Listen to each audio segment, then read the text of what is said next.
तो hello guys, स्वागत आप सभी का मेरे चैनल पे एक और नई वीडियो के अंदर। और गाइस यहाँ पर मेरे पास ये फोन है और अगर मैं इसे फ्लिपकार्ट पर एक्सचेंज पे लगाता हूँ और अगर मेरे को फ्लिपकार्ट ऐप के अंदर जितनी एक्सचेंज वैल्यू मेरे को शो कर रहा है, अगर मेरे को उतनी ही एक्सचेंज वैल्यू रियल टाइम में चाहिए तो मेरे को किन किन बातों का ध्यान रखना चाहिए। और अगर आप ऐसा सोचते हो, आप ये जानना चाह रहे हो कि आपको किन किन फैक्टर्स का खास ध्यान रखना चाहिए अगर आपको correct exchange value on the delivery, जो प्रॉपर एग्जामिनेशन के टाइम पे जो डिलीवरी बॉय है वो एग्जामिन करता है आपके फोन को, तो उस टाइम अगर आपको बिल्कुल करेक्ट वैल्यू चाहिए तो आपको इन बातों का खास ध्यान रखना जो मैं आपको इस वीडियो के अंदर बताने वाला हूं। क्योंकि फ्लिपकार्ट की जो एक्सचेंज पॉलिसी है बहुत ज्यादा स्ट्रिक्ट हो गई है। जो डिलीवरी एग्जीक्यूटिव है एक्सचेंज के टाइम पे बहुत ज्यादा माइक्रो लेवल पे आपके फोन को चेक करते हैं और वो ढूंढते हैं, कोशिश करते हैं कि कुछ ना कुछ फॉल्ट मिल जाए जिससे आपके फोन की एक्सचेंज वैल्यू जो है वो डिक्रीज हो।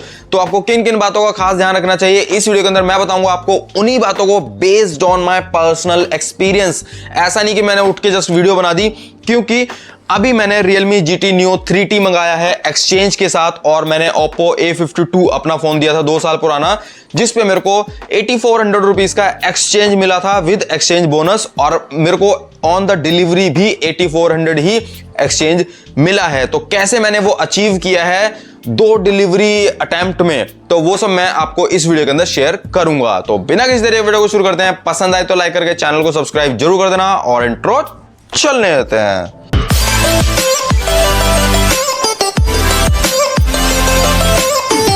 दोस्तों सबसे पहले तो आप यही देख सकते हो, ये है मेरे पास Realme GT Neo 3T। इसकी अनबॉक्सिंग अभी नेक्स्ट वीडियो आपकी चैनल पे आपको देखने को मिल जाएगी। ओपन बॉक्स डिलीवरी इसकी आई थी और विद एक्सचेंज मैंने लिया है 17,700 के समथिंग मेरे को पड़ा है ये विद एक्सचेंज, जिसमें मैंने अपना Oppo A52 एक्सचेंज में लगाया था जिसकी नॉर्मल वैल्यू 6400 समथिंग थी। उसके बाद उस पर 2000 रुपए का एक्सचेंज बोनस था, तो यहां पर टोटल वो 8400 रुपए का एक्सचेंज वैल्यू उसकी प्रॉपर बनी थी। लेकिन आजकल हम देख रहे हैं कि फ्लिपकार्ट के जो एक्सचेंज, जो डिलीवरी बॉय जो एक्सचेंज करने के लिए आते हैं तो वो कुछ ना कुछ उसके अंदर कमी निकाल देते हैं, जिसकी वजह से आपकी वैल्यू, आपके फोन की जो ओल्ड फोन है उसकी वैल्यू, एक्सचेंज वैल्यू बहुत डिक्रीज हो जाती है, जिसकी वजह से काफी सारे लोग परेशान हो जाते हैं क्योंकि उन्हें फिर एक्स्ट्रा देना पड़ता है। और भाई ऑनेस्टली बताऊं तो मेरे साथ भी ऐसा ही हुआ था, तो ये चीज मैं आपको बता देता हूं। तो मेरे साथ भी ऐसा ही हुआ है, तो लेकिन फिर भी मैंने एक अलग तरीके से, कैसे बिल्कुल एकदम 100% जो एक्सचेंज वैल्यू मेरे को मिलनी चाहिए थी वही मैंने एक्सचेंज वैल्यू ली है। तो वो कैसे ली है तो वो मैं आपको बताता हूं। तो भाई यहां पर जो मैंने फोन को एक्सचेंज किया था, सबसे पहले तो मैंने अपने अंबाला के एड्रेस पे एक्सचेंज लगाया था, उसमें GT Neo 3T आया। भाई जो डिलीवरी बॉय था वो आया था, उसने ओल्ड फोन को लिया, एग्जामिन किया और भाई मैं सच बता रहा हूं वो लोग ऐसे एग्जामिन करते हैं जैसे पता नहीं क्या है, कोई माइक्रो सर्जरी कर रहे हो, इतनी तगड़े तगड़े लेवल पे एग्जामिन करते हैं फोन को। और मेरे को समझ नहीं आता फ्लिपकार्ट अपनी पॉलिसी के अंदर करना क्या चाह रहा। भाई तुम पुराने फोन ले रहे हो, भाई तुम मुझसे क्या एक्सपेक्ट करते हो? उस पर स्क्रैचेस होंगे और थोड़े बहुत टूट फूट भी हो सकती है। और भाई अगर आपके फोन के ऊपर कुछ भी टूटा हुआ है ना, जैसे मान लो ये फोन है, ऐसा जस्ट रेफरेंस मैं आपको दिखा रहा हूं, अगर ये फोन प्रॉपर ठीक है, स्पेशली साइड बम्पर, ये जो साइड फ्रेम, मिड फ्रेम है, अगर यहां से कहीं भी टूटा हुआ है ना, तो एक बात आप अपने दिमाग में बिठा लो कि आपके फोन की जो एक्सचेंज वैल्यू लगी है ऐप में, उससे आपको 1000 से 1500 रुपए एक्स्ट्रा देने पड़ेंगे। तो जब भी आप अपना फोन लो इन फ्यूचर, अगर आप एक्सचेंज करने वाले तो उस फोन को खास रखना, ठीक रखना ध्यान से, स्पेशली ये बम्पर पे, इस पे खास ध्यान रखना। उसके बाद बैक की इतनी कुछ ज्यादा मैटर नहीं करता, हल्के फुल्के स्क्रैचेस चल जाते हैं। लेकिन उसके बाद एक जो मैटर करता है वो है डिस्प्ले। डिस्प्ले क्रैक नहीं होनी चाहिए और उसके बाद यहां पर वो स्क्रीन से बाहर, फ्रेम से बाहर नहीं आनी चाहिए। तो इस चीज का भी आपको खास ध्यान रखना है। मेरे साथ एक्चुअल में यही हुआ कि Oppo A52 था, भाई बहुत प्यार से यूज किया हुआ फोन है वो, 2 साल हमने बहुत मिंट कंडीशन में यूज किया है without any scratch. Tempered glass लगा हुआ था और उस बंदे ने, डिलीवरी बॉय ने, टेम्पर्ड ग्लास जो पंच होल कैमरा है वहां से पील ऑफ करना स्टार्ट किया और वहां से हल्की सी डिस्प्ले बाहर आ गई उसकी। बहुत माइनर आई थी, मैं सच बता रहा हूं, बहुत माइनर, इतनी माइनर कि आप अपनी आंखों से उसे देख भी नहीं सकते। उसने पता नहीं कैसे क्या करके ऐसे देख लिया और उसने मेरे को दिखाया ऐसे पील करते हुए कि देखो जी आपकी स्क्रीन बाहर आ रही है, और वहीं पर ही उसने उस डिस्प्ले को फेल कर दिया और जिसकी वजह से मेरे को 1550 रुपए एक्स्ट्रा देने के लिए उसने बोला। मैंने डायरेक्टली मना कर दिया क्योंकि मेरे को पता था कि ये ऐसी है, अब मैं एक दूसरा तरीका अपनाने वाला था। तो देखो भाई, डिस्प्ले तो वो मतलब अनइंटेंशनली डिस्प्ले बाहर नहीं आई थी, इंटेंशनली आई थी, क्योंकि हम स्क्रीन गार्ड पील ऑफ कर रहे थे। तो यहां पर एक चीज आपको खास ध्यान रखनी है, जब भी आप अपने फोन को एक्सचेंज में दो तो डिस्प्ले का जो टेम्पर्ड ग्लास है उसे आप पील ऑफ कर देना खुद से ही।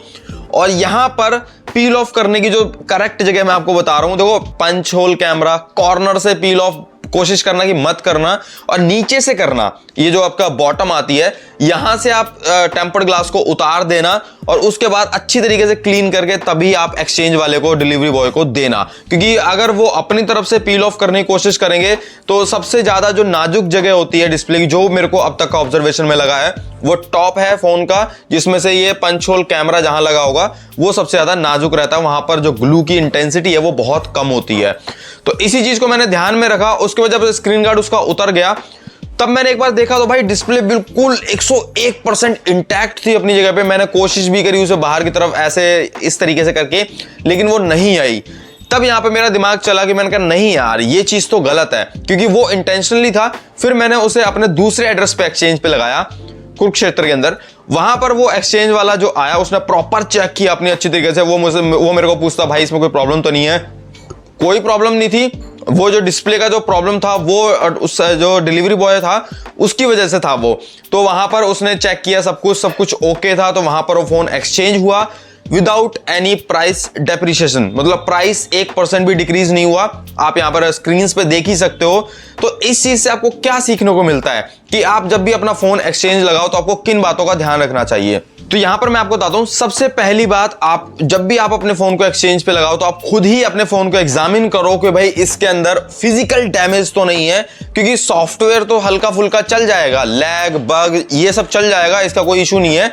लेकिन जो डिलीवरी बॉय है वो सबसे ज्यादा जो एग्जामिन करेगा वो आपके फोन की फिजिकल कंडीशन को एग्जामिन करेगा कि आपके फोन का फिजिकल ओवरव्यू, फिजिकल अपीयरेंस कैसी है, कितना टूटा है, कितना घिसा है, कितना है। क्योंकि अगर हल्के फुल्के स्क्रैचेस हैं तो चल जाएंगे विदाउट एनी प्रॉब्लम, लेकिन अगर अच्छे खासे स्क्रैचेस हैं, जैसा यहां पर आप देख सकते हो, इसका भाई फ्रेम का जो कलर है यही उतर गया है। तो डेफिनेटली यहां पर अगर मैं इसे एक्सचेंज पे लगाता हूं तो इसकी वैल्यू बहुत ज्यादा कम हो जाएगी। और उसके बाद कोशिश करना कि आप जब भी अपना फोन लो तो उसे प्रॉपर लैमिनेट करके रखो, ये चीज का ध्यान रखना अगर आपको एक्सचेंज में देना है। अगर आपको जस्ट ऐसे यूज करना है, तोड़ना फोड़ना है, तो आपको वो आपके ऊपर है कि आप जैसे मर्जी चला लो। लेकिन अगर आप मेरी तरह हो जो भाई अपने फोन को बहुत प्यार से, बहुत संभाल के रखता है, तो भाई बैक लैमिनेशन बहुत ज्यादा इंपॉर्टेंट है। तो वो आप जरूर करवा के रखना, जिससे आपके फोन की जो एक्सचेंज वैल्यू पे बहुत नेगेटिव इंपैक्ट 0% पड़ेगा, लिटरली बता रहा हूं। उसके बाद डिस्प्ले को क्रैक होने से हमेशा बचाना है, टेम्पर्ड ग्लास लगा के रखना है। और उसके बाद जब भी आप एक्सचेंज में दो तो डिलीवरी बॉय के आने से पहले ही टेम्पर्ड ग्लास को उतार देना, अपने आप अच्छी तरीके से प्यार से उतारना, ताकि डिस्प्ले बाहर ना आए। क्योंकि कोई टेम्पर्ड ग्लास का ग्लू जो है वो बहुत ज्यादा टाइट होता है, जिसकी वजह से जो डिस्प्ले है उसे भी वो ऊपर की तरफ खींच लेता है। तो इस चीज का आपको ध्यान रखना। ये चीज ध्यान रखने के बाद उसके बाकी सॉफ्टवेयर के अंदर देख लेना कि भाई कोई चीज मतलब सारी वर्किंग में ही तो है ना। मतलब हेडफोन जैक का वो चेक नहीं करते, चार्जिंग पोर्ट भी वो चेक नहीं करेंगे। जो ज्यादा चेक होता है वो होता है कैमरा, फ्रंट, रियर, और उसके बाद वाईफाई, ब्लूटूथ, ये सब चेक होता है। वो सॉफ्टवेयर खुद ही कर लेता है, आपको कुछ करने की जरूरत नहीं है। तो वो चीज का भी आपको ध्यान रख लेना है। उसके बाद यहां पर आप ये चीज मान सकते हो, अगर आपने ये चीज प्रॉपर एग्जामिन कर ली है और आपको लगता है आपका फोन बिल्कुल बढ़िया कंडीशन में है, स्क्रैचेस कम है और टूटा फूटा कहीं से भी नहीं है, क्रैक कहीं भी नहीं है, तो डेफिनेटली आपके ऐप के अंदर जितनी वैल्यू है आप उतनी वैल्यू को ही डिजर्व करते हो एक्सचेंज के टाइम पे।